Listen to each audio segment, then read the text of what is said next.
정신과 육체는 서로 다른 것이 아니라 같은 실제의 두 가지 표현일 뿐이다.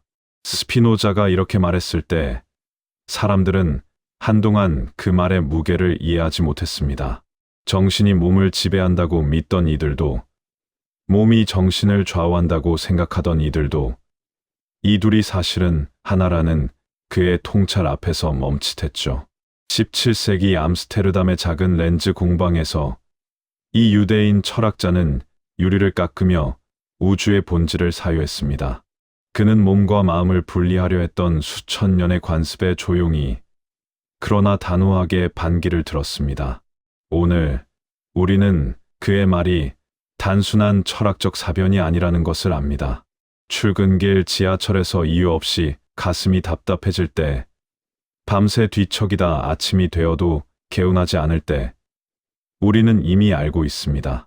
마음의 무게가 어깨를 짓누르고 몸의 피로가 생각을 흐게 만든다는 것을요.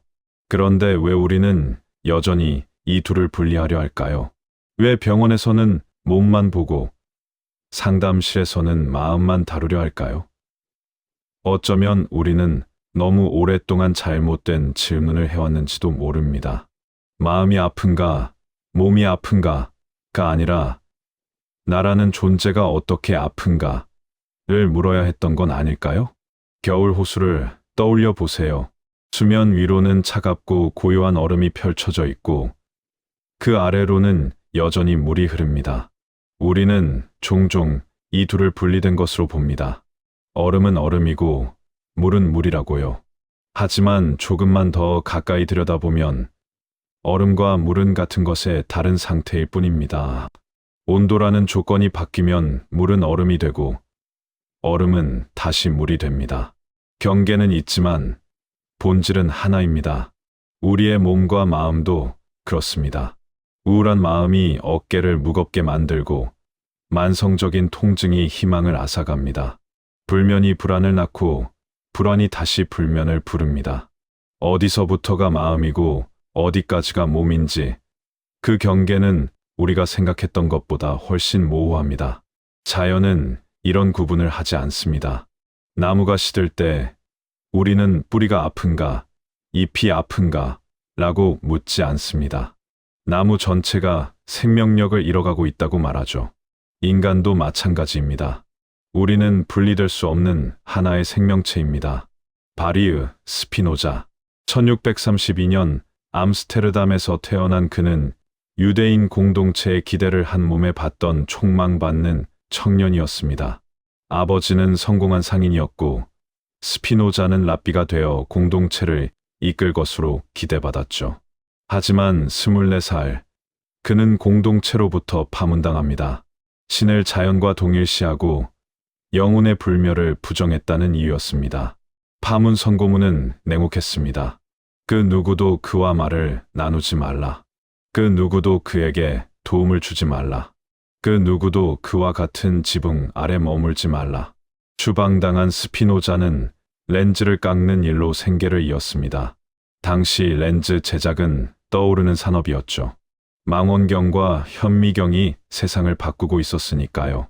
그의 손은 하루 종일 유리 가루와 함께했고 그 미세한 먼지는 천천히 그의 폐를 갉아먹었습니다. 흥미로운 점은 스피노자가 렌즈를 깎으면서 철학을 했다는 사실입니다. 많은 사람들은 그가 생계를 위해 어쩔 수 없이 육체 노동을 했다고 생각하지만 그렇지 않습니다. 그는 의도적으로 손으로 일하는 삶을 선택했습니다. 왜일까요? 스피노자에게 사유와 노동은 분리된 것이 아니었기 때문입니다. 손으로 유리를 깎으면서 그는 세계의 질서를 느꼈습니다. 물질을 다루면서 정신을 단련했죠. 그에게 렌즈 제작은 단순한 노동이 아니라 철학 그 자체였습니다. 결국 그는 44살의 젊은 나이에 폐병으로 세상을 떠납니다. 아이러니하게도 몸과 마음의 일치를 설파한 철학자는 자신의 몸이 서서히 무너지는 것을 느끼며 살아야 했습니다. 하지만 그는 좌절하지 않았습니다. 오히려 그 고통 속에서 더 깊은 통찰을 얻었죠. 그는 이렇게 적었습니다. 슬픔은 인간의 완전성이 감소하는 것이다. 반대로 기쁨은 인간의 완전성이 증가하는 것이다. 이 문장을 천천히 음미해 보세요. 스피노자는 우울이나 질병을 죄나 벌로 보지 않았습니다. 그것은 단순히 생명력이, 활력이, 존재의 힘이 줄어드는 현상이었습니다. 마치 햇빛을 잃은 식물이 시들듯 생명력을 잃은 인간 전체가 위축되는 것이었죠. 반대로 치유란 무엇일까요? 그것은 도덕적으로 나아지는 것이 아니라 존재의 힘이 회복되는 것입니다. 완전성이 증가하는 것이죠. 이것은 혁명적인 관점입니다. 스피노자의 사상을 제대로 이해하려면 그가 무엇과 싸웠는지 알아야 합니다. 바로 데카르트의 이원론이었죠. 르네 데카르트는 스피노자보다 한 세대 앞선 철학자였습니다. 그는 유명한 명제를 남겼죠. 나는 생각한다. 고로 존재한다. 그리고 그는 선언했습니다. 정신과 육체는 완전히 다른 실체라고요. 데카르트에게 정신은 생각하는 것이고 육체는 연장을 가진 것이었습니다. 정신은 공간을 차지하지 않고 육체는 생각하지 못합니다. 이 둘은 근본적으로 다른 종류의 존재라는 거죠. 그렇다면 질문이 생깁니다. 이 둘은 어떻게 상호작용하는가? 내가 손을 움직이려고 생각하면 어떻게 그 비물질적인 생각이 물질적인 손을 움직일 수 있을까요? 데카르트는 손과 손이라는 매의 작은 부분에서 이 신비로운 상호작용이 일어난다고 주장했지만 이것은 문제를 해결하기보다 더 큰 수수께끼를 낳았습니다. 스피노자는 이 문제를 근본부터 다르게 접근했습니다. 그는 말했습니다. 정신과 육체는 상호작용하지 않는다. 왜냐하면 그들은 애초에 둘이 아니기 때문이다. 이것은 단순한 주장이 아닙니다. 스피노자는 철저한 논증을 통해 이것을 증명하려 했습니다. 그의 주저 에티카는 유클리드, 기하학처럼 공리에서 출발의 정리를 증명하는 방식으로 쓰여졌죠. 그의 핵심 통찰은 이것입니다. 우주에는 단 하나의 실체만 존재한다. 스피노자는 그것을 신 또는 자연이라고 불렀습니다. 그리고 이 하나의 실체는 무한한 속성을 가지고 있는데 인간이 인식할 수 있는 속성은 두 가지입니다. 사유와 연장, 즉 정신과 물질이죠. 당신과 나, 모든 개별적 존재는 이 하나의 실체가 특정한 방식으로 변형된 것입니다. 마치 파도가 바다의 일부이듯이요.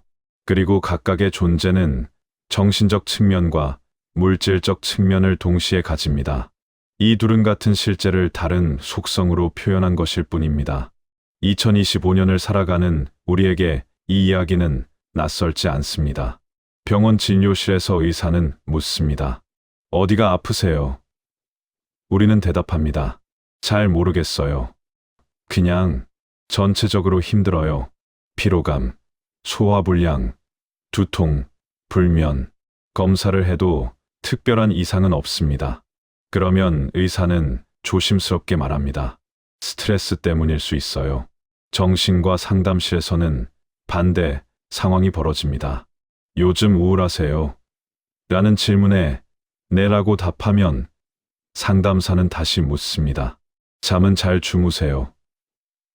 식사는 규칙적으로 하시나요? 운동은요? 우리는 몸과 마음을 나누어 치료하려 하지만 정작 아픈 것은 전체로서의 나입니다. 직장인 민수 씨의 이야기를 들어보겠습니다. 그는 2년 전부터 원인 모를 만성 피로에 시달렸습니다.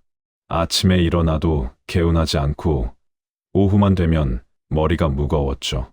여러 병원을 다녔지만 이상 없음이라는 진단만 받았습니다.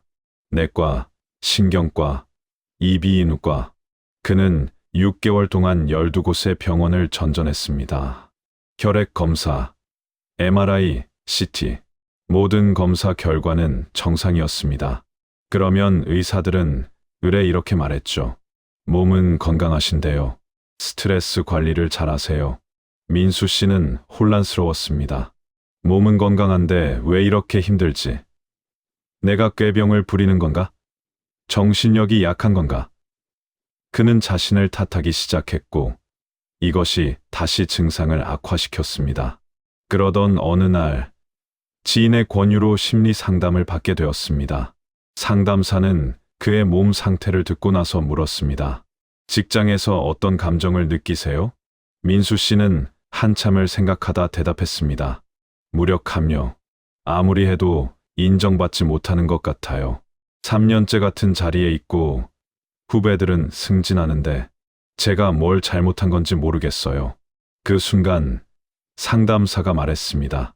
당신의 몸이 당신에게 말하고 있는 것 같아요. 이 상황은 지속 불가능해. 뭔가 바꿔야 해라고요. 그제야 그는 깨달았습니다. 자신의 피로는 단순히 몸이 피곤한 것이 아니라 존재 전체가 무력감에 잠식당하고 있었다는 것을요. 스피노자의 표현대로 그의 완전성이 감소하고 있었던 겁니다. 흥미롭게도 민수 씨는 직장을 옮기거나 큰 변화를 만들지 않았습니다. 대신 그는 자신의 상황을 다르게 이해하기 시작했습니다.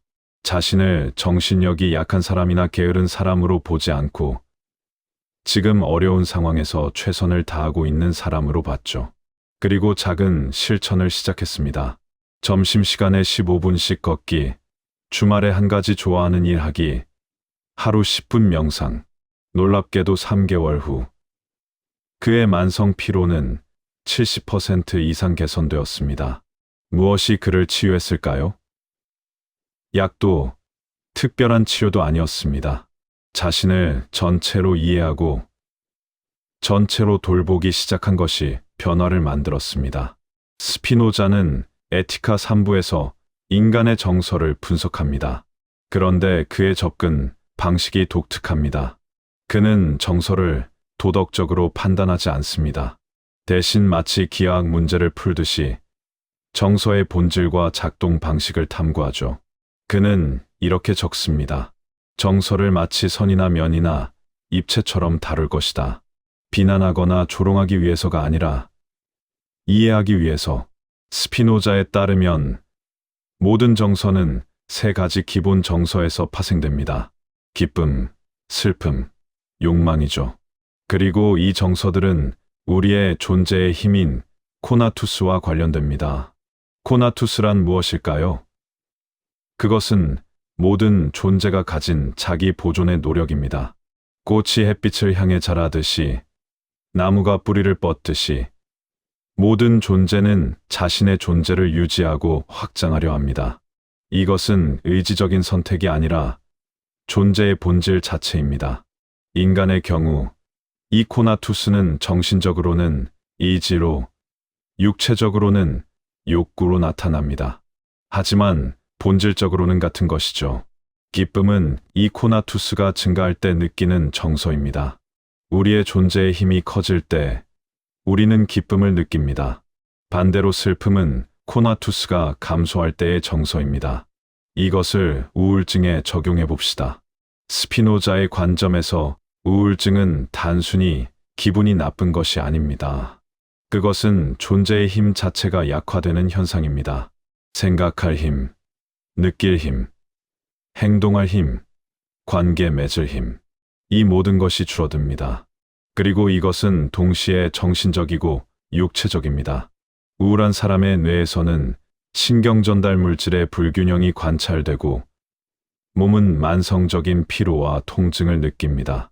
이것은 둘 중 하나가 원인이고 다른 하나가 결과라는 의미가 아닙니다. 같은 현상의 두 가지 표현입니다. 놀랍게도 현대 신경과학은 스피노자가 옳았음을 증명하고 있습니다. 안토니오 다마지오는 세계적인 신경과학자입니다.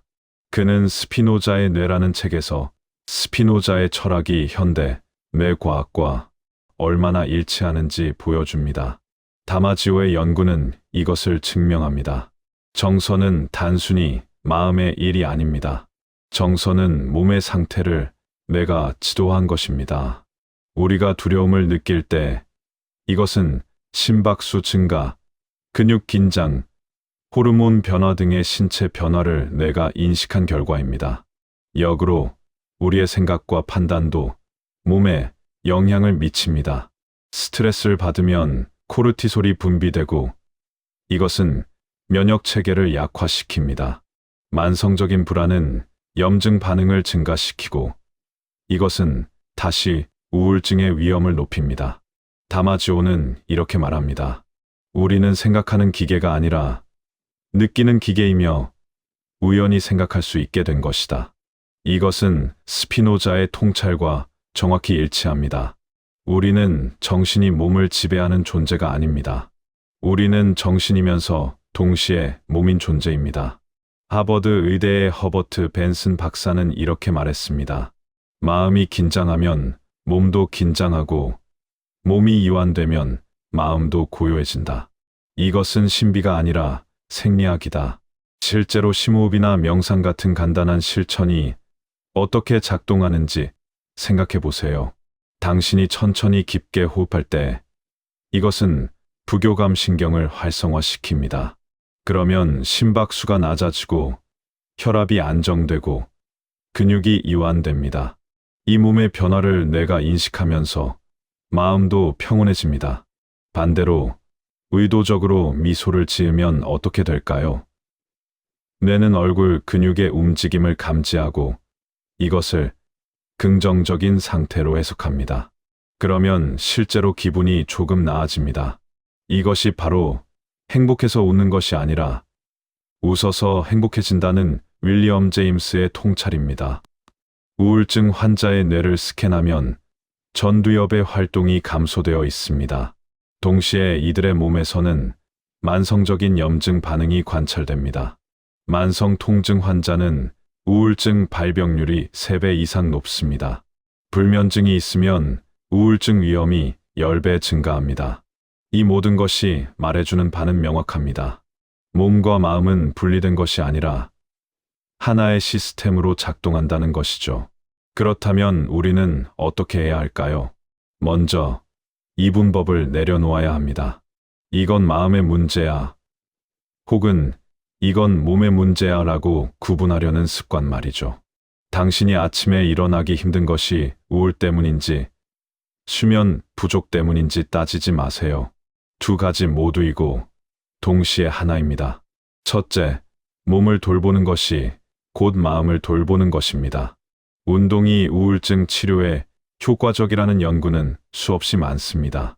듀크 대학의 연구에 따르면 하루 30분 걷기를 16주 동안 지속한 우울증 환자들은 항우울제를 복용한 그룹과 동등한 수준의 증상 개선을 보였습니다. 이것은 단순히 기분 전환 때문이 아닙니다. 운동은 실제로 뇌를 변화시킵니다. 세로토닌과 도파민 같은 신경 전달 물질의 분비를 촉진하고 뇌율의 신경 영양인자를 증가시켜 뇌의 신경가 소성을 높입니다. 또한 염증을 감소시키고 스트레스 호르몬인 코르티솔을 조절합니다. 한 우울증 환자는 이렇게 말했습니다. 약을 먹어도 나아지지 않았는데 매일 아침 30분씩 걷기 시작하니 3주 만에 달라지는 걸 느꼈어요. 마음이 가벼워진 게 아니라 몸이 가벼워지니 세상이 달라 보이더라고요. 그렇습니다. 몸이 가벼워지면 세상이 달라 보입니다. 스피노자가 말한 완전성의 증가가 바로 이것입니다. 수면도 중요합니다. 수면 부족은 전두엽의 기능을 저하시켜 감정 조절 능력을 떨어뜨립니다. 동시에 편도체를 과활성화시켜 불안과 과민성을 증가시키죠. 하루 7-8시간의 충분한 수면은 단순히 피로 회복이 아니라 뇌의 노폐물을 제거하고 기억을 공고화하며 정서를 조절하는 필수적인 과정입니다. 영양도 마찬가지입니다. 장내 미생물이 신경 전달 물질 생성에 관여한다는 사실이 밝혀지면서 장내 축이 주목받고 있습니다. 건강한 식습관은 단순히 몸을 위한 것이 아니라 마음의 건강을 위해서도 필수적입니다. 둘째, 마음을 돌보는 것이 곧 몸을 치유하는 것입니다. 만성 통증 클리닉에서는 이제 심리 치료를 병행합니다. 인지행동 치료나 마음 챙김 기반 스트레스 감소 프로그램이 실제로 통증을 줄인다는 것이 증명되었기 때문입니다. 이것은 마음먹기 나름이라는 뜻이 아닙니다. 마음의 변화가 실제로 신경회로를 재편성한다는 의미입니다. 통증에 대한 생각과 감정을 다루면 뇌의 통증 처리 영역이 실제로 변화합니다. fMRI로 관찰하면 통증 관련 뇌 영역의 활성이 감소하는 것을 볼 수 있죠. 명상이나 심호흡 같은 간단한 실천도 강력합니다. 하루 10분 명상은 코르티솔을 낮추고 면역세포를 활성화하며 혈압을 안정시킵니다. 텔로미어의 길이를 보존해 세포 노화를 늦춘다는 연구도 있습니다. 심리치료도 뇌를 변화시킵니다. 우울증 환자가 심리치료를 받으면 항우울제를 복용했을 때와 유사한 뇌의 변화가 나타납니다. 마음의 치유가 곧 뇌의 치유이고 몸의 치유인 것이죠. 셋째, 작은 변화가 전체를 바꿉니다. 스피노자의 통찰이 주는 가장 큰 희망은 바로 이것입니다. 몸과 마음이 하나라면 어느 한 곳에서 시작한 변화가 전체로 퍼져나갑니다.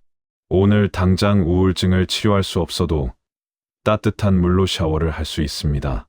밤새 불안에 시달렸어도 아침에 햇빛을 쬐 수 있습니다. 만성 통증이 있어도 좋아하는 음악을 들을 수 있습니다. 이런 작은 실천들이 의미가 없어 보일 수 있습니다. 하지만 스피노자라면 이렇게 말했을 겁니다. 그것은 당신의 완전성을 조금씩 회복시키는 일이다. 얼어붙은 호수도 작은 햇빛에서부터 녹기 시작한다. 시스템 이론에서는 이것을 임계점이라고 부릅니다. 작은 변화들이 축적되다가 어느 순간 전체 시스템이 새로운 상태로 전환되는 것이죠. 당신의 몸과 마음도 그런 시스템입니다. 스피노자는 또 이렇게 말했습니다. 자유로운 인간은 죽음에 대해 생각하지 않고 그의 지혜는 죽음에 대한 명상이 아니라 삶에 대한 명상이다. 우울과 질병 속에서도 우리는 여전히 살아 있습니다. 호흡하고 느끼고 생각합니다. 이것이 바로 변화의 가능성입니다. 당신의 몸이 보내는 신호를 무시하지 마세요. 피로, 통증, 긴장, 이것들은 약함의 표시가 아니라 몸이 당신과 대화하려는 시도입니다. 지금 나는 힘들어. 도와줘라고 말하는 것이죠.